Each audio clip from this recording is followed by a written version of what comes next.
చంద్రబాబు అంటే మోసం, చంద్రబాబు అంటే వంచన, చంద్రబాబు అంటే వెన్నుపోటు, చంద్రబాబు అంటే విశ్వసనీయత లేని మనిషి. ఇలా చెప్పుకుంటూ పోతే ఆయన గురించి చాంతాడంత లిస్టు ఉంది.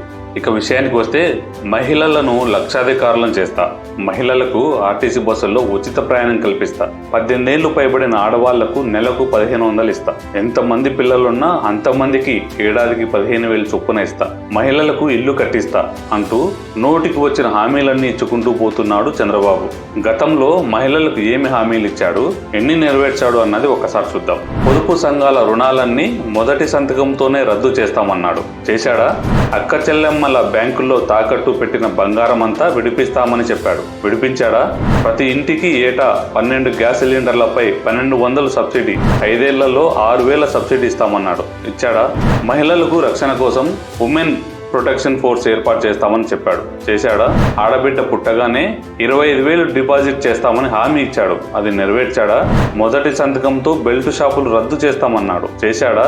12 బిడ్డ అనే పథకం ద్వారా పేద గర్భిణులకు 10,000 ఇస్తామన్నాడు. ఇచ్చాడా? బడికి వెళ్లే ఆడపిల్లలకు సైకిళ్లు, ప్రతి అక్క చెల్లెమ్మకు స్మార్ట్ ఫోన్ ఉచితంగా ఇస్తామన్నాడు. ఇచ్చాడా? మహిళా పారిశ్రామికవేత్త కోసం కుటీర లక్ష్మి అనే వాగ్దానం చేశాడు. అది నెరవేర్చాడా?